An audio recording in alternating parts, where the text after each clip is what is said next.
महाराष्ट्राच्या मातीला, समाजाला एकतेच्या सूत्रात बांधून ठेवणाऱ्या पराक्रमी महापुरुषांची एक मोठी परंपरा लाभली आहे. देव, देश, धर्म रक्षणासाठी लढणाऱ्या अनेक वीर पुरुषांनी या काळ्या मातीत जन्म घेतला आहे. पश्चिम महाराष्ट्राने या यादीत अनेक वीरांची भर घातली आहे. कराड नजीक मंदरुळ कोळेसारख्या छोट्या खेड्यात जन्मलेल्या अशाच एका महापुरुषाने आपले नाव या यादीत सुवर्णाक्षरांनी नोंदवून ठेवले आहे. ते नाव म्हणजे स्वर्गीय श्री अण्णासाहेब पाटील. आजही त्यांचं नाव कानावर आले की सर्वप्रथम डोळ्यासमोर उभा राहतो तो त्यांचा करारी चेहरा. अक्कडबाज मिशा ही त्यांची खास ओळख होती. चला तुम्ही, चल चल चल लवकर चला. अरे पटापटा उचला, चला मला 5 मिनिटात समजा गोण्या खाली करायच्या. चला. असंघटित माथाडी कामगारांना संघटित करण्याचे महान कार्य त्यांनी केले. इतकेच नव्हे तर अखंड भारत देशात कुठेच अस्तित्वात नसलेला माथाडी कायदा 5 जून 1969 साली स्थापन करून त्यांनी कामगार क्षेत्रात आपले नाव अजरामर केले. नेतृत्व हे अतिशय चांगल्या पद्धतीने प्रकर्षाने कामगारांच्या समोर एक धैर्यवान, एक कर्तबगार आणि एक चांगल्या प्रकारे त्याच्यामध्ये धाडसानं सर्व संकटाला सामोरं जाणारं नेतृत्व या रूपाने आमच्या बरोबर त्यांनी त्याच्यामध्ये कामकाज केलं. त्यांच्या ह्या कार्याला त्याच्यामध्ये इतिहासामध्ये निश्चितच त्याच्यामध्ये त्याची नोंद घेतली जाईल. माथाडी कामगारांना संघटित केल्यानंतर मराठा समाजाच्या उन्नतीसाठी आपण कार्य केले पाहिजे ही उर्मी त्यांना गप्प बसू देत नव्हती. आणि त्यातून निर्माण झाला अखिल भारतीय मराठा महासंघ. छत्रपती शिवाजी महाराजांच्या महाराष्ट्र भूमीत राहणारा, मातीच्या रक्षणासाठी लढणारा व महाराष्ट्राच्या वैभवासाठी संघर्ष करणारा प्रत्येक माणूस मराठा आहे अशी विशाल, सर्वसमावेशक व साधी सोपी संकल्पना अण्णासाहेब पाटील यांनी मांडली होती. मराठा महासंघाची ताकद मराठी माणसापुरतीच नव्हे तर भारतातील सर्व भाषिक व सर्व धर्मांच्या कामी येईल अशी मी ग्वाही देतो. ज्याप्रमाणे छत्रपती शिवाजी महाराजांनी 18 पगड जाती, 12 बलुतेदार हिंदू यांना मराठा या विशाल संकल्पनेत भगव्या ध्वजाखाली एकत्र आणले होते, त्याचप्रमाणे अण्णासाहेब पाटील यांनी मराठा समाजाला एकत्रित करून देव, देश, धर्म रक्षणाची मुहूर्तमेढ रोवली. मराठा आरक्षणाचे श्रेय लाटण्याचा आज कोणीही कितीही प्रयत्न केला तरी 22 मार्च 1982 रोजी विधान भवनावर धडकलेल्या मराठा आरक्षणाच्या महामोर्चाचे नेतृत्व करत सर्वप्रथम अण्णासाहेब पाटील यांनी मराठा आरक्षणाची मागणी केली होती हे आपण सगळेच जाणतो. सरकारने आपल्या मागण्या मान्य नाही केल्या तर उद्याचा दिवस हा अण्णासाहेब पाहणार नाही या आपल्या विधानावर ते ठाम राहिले. दुर्दैवाने त्यांच्या मागण्यांची फलश्रुती झाली नाही अन देश एका महान नेत्याला अकाली मुकला. माथाडी कामगार पोरका झाला. अण्णासाहेबांच्या पश्चात कोण हा प्रश्न अण्णासाहेबांचे ज्येष्ठ चिरंजीव स्वर्गीय शिवाजीराव पाटील यांनी सोडवला. पुत्र व्हावा ऐसा गुंडा त्याचा तीही लोकी झेंडा. जगद्गुरु संत तुकारामांच्या या प्रसिद्ध उक्तीप्रमाणे त्यांनी आपल्या पित्याचा वारसा वाढवला. माथाडी संघटनेला पुन्हा एक नवी दिशा देऊन त्यांनी संघटनेचं भरकटणारे तारू स्थिरावले. अण्णासाहेबांच्या कठोर शिस्तीत तयार झालेल्या या नेत्याने धडाडीने संघटनेला अत्युच्च पातळीवर नेले. ज्या वेळेला एखादा संप पुकारला तर तो संप तडीच नेत होते, यशस्वी करत होते. त्या ठिकाणी कसली तोडजोड करत नव्हते आणि कुणालाही न घाबरता ते काम करत होते. आणि त्यांची काम करण्याची जी जिद्द आणि हातोटी होती हे कुणीही डावलू शकत नाही. शिवाजी पाटील साहेब सरचिटणीस त्या ठिकाणी मुख्य पदावर बसले आणि निर्णय घेत असताना कोण माझा, कोण परका, कोण आपला, सर्व जाती, धर्म, पंथ, भाषा याच्या पलीकडे जाऊन माथाडी कामगारांचे हिताचे निर्णय घेण्याचं काम आजपर्यंत ते होते तोपर्यंत त्यांनी घेतलेले आहेत. अनेक धाडसी निर्णय, माथाडी कामगारांच्या हिताचे निर्णय त्या ठिकाणी त्यांनी घेतले. आंदोलन म्हटलं तर त्यांनी कधी विचार केला नाही की हे सरकार मला पोटी डांबेल, केसेस होतील, अजिबात त्यांनी कधी विचार केला नाही. आपल्या कुटुंबाचा विचार केला नाही. त्या कालखंडामध्ये त्यांचं एक ब्रीद वाक्य असायचं, मी जगेल तर कामगारांसाठी, मरेल तर कामगारांसाठी. शिवाजीराव पाटलांच्या कारकिर्दीमध्ये या माथाडीच्या संपूर्ण क्षेत्रामध्ये अगदी लोणच्याला सुद्धा दुसरी संघटना उपलब्ध नव्हती. एवढा दबदबा माथाडी कामगारांच्या क्षेत्रामध्ये शिवाजीराव पाटलांच्या रूपानं होता. आज 1760 संघटना झाल्यात आणि 1760 माथाडीचे नेते झालेत. पण ह्या असणाऱ्या सर्व नेत्यांमध्ये एवढी तसूभरवी त्या ठिकाणी शिवाजीराव पाटलांची लय कुणाला प्राप्त होणार नाही याची मी ठामपणे ग्वाही देतो. काय प्रतिपच्चंद्र लेखेव वर्धिष्णुर विश्ववंदिता शाह सुनो शिवसैषा मुद्रा भद्राय राजते. शिवछत्रपतींच्या राजमुद्रेवर कोरलेल्या शब्दांची आठवण करून देणारे असे त्यांचं संघटन कौशल्य होते. प्रतिपदेच्या चंद्रकोरीप्रमाणे वाढणाऱ्या हिंदू राज्याचे अधिपती असलेल्या शिवरायांचे नाव धारण करणारा हा नेता शिवरायांच्या सारखाच तेजस्वी होता. दिसामाजी संघटनेचे राजकीय तसेच सामाजिक महत्त्व व क्षेत्र वर्धिष्णू करण्याचे महत्त्वाचे काम त्यांनी केले. वटवृक्षाच्या सावलीत इतर झाडे वाढत नाहीत हा समाजात दृढ असलेला समज त्यांनी आपल्या कर्तृत्वाने दूर केला. या समजाला छेद देऊन अण्णासाहेबांच्या पश्चात माथाडी युनियन कोण सांभाळणार याचे उत्तर त्यांनी दिले. त्यांनी केवळ हे प्रश्नचिन्ह नष्ट केले नाही तर आपल्या खंबीर नेतृत्वाने संघटनेला एका वेगळ्या उंचीवर नेले. अण्णासाहेबांनी आणि वळवईकर साहेबांनी जे माथाडी चळवळीचं रोपटं लावलं होतं त्याला खऱ्या अर्थानं पुढे आदरणीय शिवाजीरावांनी एक वटवृक्षामध्ये रूपांतर केलं. म्हणजे केवळ मुंबईमध्ये माथाडी बोर्ड होती, त्याचं पूर्ण महाराष्ट्रभर ही चळवळ नेऊन पोहोचवण्याचं काम खऱ्या अर्थानं शिवाजीरावांनी केलं. त्याच्यात खरा मोठा सिंहाचा वाटा आदरणीय शिवाजीरावांचं जे धाडस होतं मंत्रालयामध्ये किंवा शासकीय यंत्रणेमध्ये जो वचक होता, माथाडी बोर्डांवर जो वचक होता, त्यामुळे हे कार्य चांगल्या अर्थाने पूर्ण महाराष्ट्रामध्ये पोहोचवण्याचं काम आदरणीय शिवाजीरावांनी केलं. काही माणसांच्या हाताला परिस्पर्श असतो. ज्या वस्तूला ते हात लावतील त्याचे सोने होते. मग भले ती वस्तू म्हणजे एखादी व्यक्ती असो किंवा अन्य कोणतीही पार्थिव वस्तू असो, ती वस्तू 100 नंबरी सोन्यापेक्षा जास्त चमकणार. असाच परिस्पर्श कैलासवासी शिवाजीराव अण्णासाहेब पाटील यांच्या हातांना लाभला होता. वंश परंपरागत अनेक गोष्टी एका पिढीकडून पुढच्या पिढीकडे सुपूर्द केल्या जातात. शिवाजीरावांच्या अंगी असलेल्या या धडाडी आणि निडर स्वभावाचे मूळ हे त्यांना प्रत्यक्ष अण्णासाहेबांकडून मिळाले होते. असंघटित गोदी कामगारांना एकत्र करण्यापासून सुरू झालेल्या चळवळीची परिणिती अखेर माथाडी कायदा संमत करून घेण्यात आली. घडलेल्या सगळ्या घडामोडींचे मूक साक्षीदार असलेल्या शिवाजीरावांच्या अंगी हे गुण अण्णासाहेबांच्या करड्या शिस्तीमुळे आले होते असे म्हटले तर वावगे ठरणार नाही. युनियनच्या कार्यात सगळेच समान पातळीवर आहेत. आपले पुत्र म्हणून शिवाजीरावांनाही या नियमात त्यांनी कुठेही सूट दिली नव्हती हे आवर्जून नमूद करायला हवे. काय असतं अण्णासाहेबांच्या वेळेला मी त्याचा मुलगा आहे, परंतु लहान असताना म्हणा किंवा हापिस्टामध्ये कर्मचारी असताना म्हणा, एकदा मला सकाळची आरती चालली होती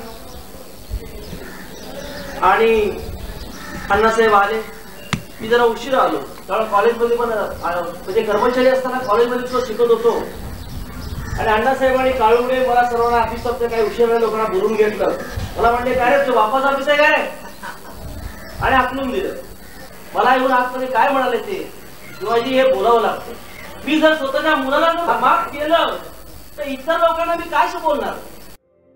माथाडी कामगारांसाठी काम करायचे असेल तर आपण कोण आहोत हे सर्वप्रथम विसरायला हवे हे त्यांचे ब्रीद त्यांनी अंगीकारले होते. आणि याच कारणाने त्यांच्या मनात माथाडी कामगारांविषयी आत्मीयता वाढत होती. शिवाजीरावांनी माथाडी कामगारांसाठी आजवर केलेली आंदोलने ही प्रत्येक कामगाराच्याच नव्हे तर सरकारच्याही चांगलीच लक्षात आहेत. शिवाजीरावांनी दिलेली एक हाक कामगारांच्या जीवनात चैतन्य निर्माण करत होती. त्यांनी मनात योजलेल्या कार्याला निस्संशयपणे साथ देणाऱ्या निस्वार्थी कार्यकर्त्यांची फौज त्यांच्या मागे अहोरात्र उभी होती. दिवसाच्या कोणत्याही प्रहरात ठाण्या वाघासारखी झेप घ्यायला टपून बसलेली ही कार्यकर्त्यांची फौज तत्कालीन प्रत्येक सरकारला घाम आणत होती. सरकार दरबारी माथाडी युनियनची ताकद माहीत होती. त्यामुळेच माथाडी कामगारांचे आंदोलन म्हटले की सरकार सुरुवातीपासूनच नरमाईचे धोरण अवलंब करीत होते. संघटनेमध्ये आलेली मरगळ दूर करण्यासाठी सर्वप्रथम जुने आणि नवीन या कार्यकर्त्यांना एकत्रित आणलं आणि त्यांची सांगड घालून एक नवीन चैतन्य निर्माण करून अशी एक कार्यकर्त्यांची फौज तयार केली की त्यामुळं संघटनेचा दबदबा तयार झाला. शिवाजीराव पाटलांचं एक वैशिष्ट्य म्हणजे असं की ते बेधडक काम करणारे एक धडाकेबाज नेते होते. त्यांनी कधी कुठल्या संकटाला टक्कर द्यायची तर द्यायची, तिथं कुठली बेली नाही. त्यांच्या भीतीही त्यांच्या मनात नव्हती. अनेक वेगवेगळ्या प्रकारे आम्ही आंदोलनं केली. कुठल्याही ठिकाणी युनियनचं पत्र गेलं आणि युनियनचा मोर्चा येणार तर शिवाजीराव पाटील येणार ही एक भीती त्या कारखाना असेल, एखादं रेल्वे यार्ड असेल, एखादं मार्केट असेल तर त्या ठिकाणी एक दबदबा तयार व्हायचा आणि कामगारांचे जुने प्रश्न सोडवण्यास मदत झाली. शिवाजीराव पाटलांच्या याच धाडसी स्वभावामुळं महाराष्ट्र शासनामध्ये देखील त्यांचा अतिशय दबदबा होता. दिवस रात्र कामगारांचे हित लक्षात घेऊन काम करणारा हा नेता अजात शत्रू होता हे आपण सगळेच जाणतो. ही सारी आंदोलने, कामगारांचे प्रश्न हे विषय काही क्षण बाजूला ठेवून संघटनेचे राजकीय मत विचारात न घेता एक माणूस म्हणून त्यांच्याकडे पाहता असे जाणवते की सर्वच राजकीय पक्षांच्या नेत्यांशी त्यांचे जिव्हाळ्याचे संबंध होते. खऱ्या अर्थाने ते एक जगन्मित्र होते. किंबहुना त्यांच्या इतके सर्वपक्षीय राजकीय नेत्यांशी सख्य इतर कोणत्याही नेत्याने केले नसेल. या सगळ्यांचे फलित म्हणजे आजवर निरनिराळ्या कार्यक्रमांच्या निमित्ताने आणि स्वर्गीय अण्णासाहेब पाटील यांच्या पुण्यतिथीच्या प्रत्येक कार्यक्रमाच्या निमित्ताने महाराष्ट्र राज्याच्या मुख्यमंत्र्यांनी लावलेली उपस्थिती. कार्यक्रम मग तो कोणताही असो, त्या कार्यक्रमातून आपल्या कामगारांचे हित कसे साधून घ्यायचे याचे गमक त्यांना कळले होते. यातूनच त्यांनी आपले संघटन कौशल्य दाखवून सरकारकडून आपल्या अनेक मागण्या मान्य करून घेतल्या होत्या. हे संघटनेचं मोठं यश आहे. त्यांचं वैयक्तिक सर्वांशी नातं फारच प्रेमळ आणि त्यांच्याबद्दलची कामाची धडाडी पाहून शरदचंद्रजी पवार देखील त्यांच्या प्रेमात पडले होते. तसंच बाळासाहेब ठाकरे देखील त्यांच्या प्रेमात होते. त्यांची एक फार मोठ्या कामाची एक साक्ष आहे. योग्य वेळी योग्य व्यक्तीसमोर आपली मागणी मांडून ती पूर्ण करून घेणे हे सगळ्यांना जमते असं नाही.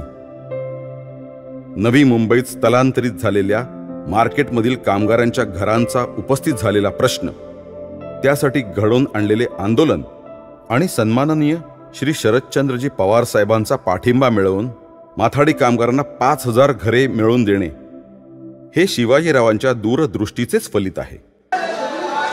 शिवाजीराव पाटलांच्या काळामध्ये 1984ला ते या ठिकाणी आपल्या माथाडी युनियनचे सचिव होते आणि तो संप झाला.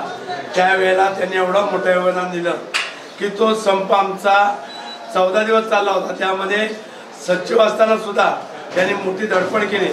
त्यानंतर ते सरचिटणीस झाले आणि त्यावेळेला वाशी पोलीस स्टेशन या ठिकाणी त्यांनी अमर उपोषण केलं आणि कोपरखेरणा या ठिकाणी 5,000 घरं त्यावेळेचे संरक्षण मंत्री माननीय शरदचंद्रजी पवार साहेब यांच्याकडे मागणी केली आणि माथाडी कामगारांना 5,000 घरं दिली.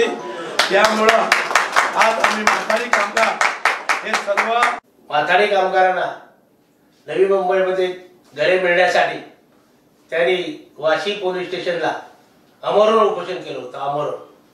त्या आमरण उपोषणामध्ये त्यांनी जर माथाडी कामगारांना जर घरं दिली नाही तरी मी माझ्या जीवाला काहीतरी बरे वाईट करून घेईल असे त्यांनी बोलले. आणि त्याच्यानंतर माथाडी कामगारांना त्यांनी कमी कमी 5,000 घरे मिळाली. आदरणीय शिवाजीरावांच्या प्रयत्नाने प्रॉव्हिडंट फंडाची रक्कम ही बोर्डाकडे राहिल्यामुळं की कामगारांनी राजीनामा दिला की त्याला 7व्या दिवशी पैसे मिळाले पाहिजेत. कामगारांनी घरासाठी कर्जासाठी अर्ज केला की 3 दिवसात घरासाठी कर्ज मिळालं पाहिजे. त्यांनी मुलीच्या शिक्षणासाठी केला तर 2 दिवसात मिळाले पाहिजेत. आणि मुलाच्या आजारपणासाठी जर केला तर तो 1 दिवसात त्याच दिवशी पैसे मिळाले पाहिजेत. हा नियम घालून दिला. माथाडी कामगारांना घरं द्यायचा. माथाडी कामगारांना प्रॉव्हिडंट फंडातून कर्ज मिळण्याची जी व्यवस्था होती ती त्याच्या प्रॉव्हिडंट फंडाच्या 75%, त्याच्या स्वतःचा जो भाग होता त्याच्या 75%, पण तेवढ्यात घर मिळत नव्हतं. पण मग शिवाजीरावनी मंत्रालयामधून प्रयत्न करून त्याच्या पूर्ण प्रॉव्हिडंट फंडाच्या रकमेवर 75% रक्कम देण्याची मंजुरी मिळवली. त्यामुळे माथाडी कामगारांना घरं घेता आली आणि त्यांच्या बायका मुलासह ते मुंबईमध्ये राहू लागले. गरिबीतून येणारे आजारपण आणि आजारपणातून येणारा कर्जबाजारीपणा हे दुष्टचक्र भेदलेच पाहिजे. या विचारातून अण्णासाहेबांनी माथाडी शुश्रूषा गृहाची निर्मिती करून एक छोटेसे रोपटे लावले. या छोट्याशा रोपट्याचे वटवृक्षात रूपांतर करण्याची खरी कामगिरी शिवाजीरावांनी पार पाडली. आपल्या राजकीय वजनाचा वापर करून कोपरखैरणे येथे कामगारांना मिळालेल्या घरांच्या जवळ सिडकोकडून हॉस्पिटलची इमारत खरेदी करून सर्व सोयीने सुसज्ज असे माथाडी हॉस्पिटल उभे केले. सगळी सोंग आणता येतात, पण पैशाचं सोंग आणणं केवळ अशक्य. या हॉस्पिटलच्या उभारणीसाठी आवश्यक निधी माथाडी बोर्डांच्या माध्यमातून उभा करून नवी मुंबईत कुठेही मिळणार नाहीत अशा सुविधा माथाडी कामगारांना उपलब्ध करून दिल्या आणि अण्णासाहेबांनी पाहिलेल्या स्वप्नांची पूर्ती करून त्यांना खरी श्रद्धांजली वाहिली. माथाडी हॉस्पिटलची जबाबदारी त्यावेळेस माथाडी शुश्रूषागृह या नावाने ते ओळखलं जात होतं. त्याची जबाबदारी अण्णासाहेबांनी माझ्यावरती सोपवली होती. अण्णासाहेबांच्या कालावधीमध्ये जी प्रगती आणि जे पुढचे टप्पे आपण पूर्ण करायचे आहेत त्याच्यामध्ये खऱ्या अर्थाने हातभार लागला तो त्यांचे सुपुत्र शिवाजीराव पाटील यांच्यामुळे. माथाडी हॉस्पिटल ज्यावेळेस आपण उभं करायचं ठरवलं नवी मुंबईला त्यावेळेस मार्केट नुकतंच इकडे स्थलांतरित झाल्यामुळे त्या ठिकाणी हॉस्पिटलची जागा मिळवण्यासाठी सिडकोकडे त्यांनी पाठपुरावा करून सिडकोचं प्रस्तावित हॉस्पिटल होतं ते रद्द करून कोपरखैरणे येथे आम्हाला ती हॉस्पिटलची जागा मिळवून देण्याचं त्याने फार मोठी कामगिरी बजावली. पण त्याच्यानंतर त्याची उभारणी करण्यासाठी आणि नवीन नवीन यंत्र आणण्यासाठी जो निधी आवश्यक होता तो जवळजवळ 1,50,00,000 आसपास होता. तो त्याने प्रत्येक बोर्डामध्ये एका विशिष्ट कायद्याचा वापर करून तो निधी जवळजवळ 1,10,00,000 रुपये आम्हाला मिळवून देण्यासाठी त्यांनी खऱ्या अर्थाने प्रयत्न केले. मोठी कामगिरी शिवाजीरावांची माथाडी हॉस्पिटलपुरती जर बोलायची झाली तर कुटुंबियांना ही सेवा उपलब्ध व्हावी यासाठी त्यांनी पहिलं पाऊल उचललं आणि ती फार मोठी झेप होती एवढ्यासाठी की माथाडी कामगारांपुरतं ही वैद्यकीय सेवा न राहता माथाडी कामगारांचे कुटुंबीय देखील इकडे स्थलांतरित. माथाडी कामगारांना कुटुंबासाठी ज्यावेळेस आपण वैद्यकीय सेवा देऊ त्यावेळेस 5 रुपये ही जी उपलब्ध निधी आहे तो अपुरा पडणार आहे हे पाहून त्यांनी तो 20 रुपये करण्यासाठी प्रत्येक मंडळाला पाठीमागे लागून तो निधी वाढवण्याचा प्रयत्न केला. 1% जी लेवी मिळत होती ती 2% करण्यासाठी त्यांनी धडपड केली. माथाडी पतपेढी, ग्राहक सोसायटी, माथाडी युनियन ही सारी एकाच संघटनेची लेकरे. केवळ स्वतःची जागा नाही त्यामुळे स्वतंत्रपणे नांदत होती. माथाडी कामगारांना या साऱ्या सुविधा एकत्र उपलब्ध व्हाव्यात हे अण्णासाहेबांचे इप्सित होते. या सगळ्या लेकरांनी एकाच इमारतीत एकत्र नांदावे ही अण्णासाहेबांची इच्छा सिडकोशी प्रदीर्घ संघर्ष करून शिवाजीरावांनी पूर्ण केली. वाशी मसाला मार्केटच्या जवळ संघटनेसाठी जागा मिळवून या सगळ्या सुविधा एकाच इमारतीत उपलब्ध करून कामगारांची गैरसोय दूर केली. आज एकाच इमारतीत पतपेढी, ग्राहक सोसायटी, युनियनचे कार्यालय कामगारांना दिलासा देणार आहे. त्याच काळामध्ये दुसरं एक आव्हान आमच्या समोर उभं होतं. ते आव्हान म्हणजे माथाडी भवन. आणि हे माथाडी भवन म्हणजे माथाडी कामगारांसाठी ग्राहक सोसायटी, पतसंस्था, सांस्कृतिक कार्यालय, सांस्कृतिक भवन, हॉल अशा पद्धतीचं एक असं पूर्ण माथाडी कामगाराच्या मालकीचं त्याच्यामध्ये एक इमारत भव्य दिव्य असावी असं माथाडी कामगारांचं स्वर्गीय अण्णासाहेब पाटलांचं स्वप्न होतं. ते स्वप्नाच्या पूर्ततेसाठी साधारणपणे 1.25 एकर जमीन सिडकोकडून आम्ही नाममात्र दरानं मिळवलेली होती. त्याचं जे अपूर्ण बांधकाम होतं ते अपूर्ण बांधकाम सुद्धा करण्यामध्ये शिवाजीराव पाटलांनी पुढाकार घेतला. सतत कामगारांच्या हिताचा विचार मनात ठेवून जगणारा हा नेता कामगारांच्या गळ्यातला ताईत होता. काय सगळ्यांचं ऐकून घेणार कामगार चुकला काय बरोबर नाही बोलत सांगितलं कारवाई करा. मालकाचं चुकीचं असेल त्यांना सांगणार, कामगाराचं बरोबर आहे त्यांना न्याय द्या.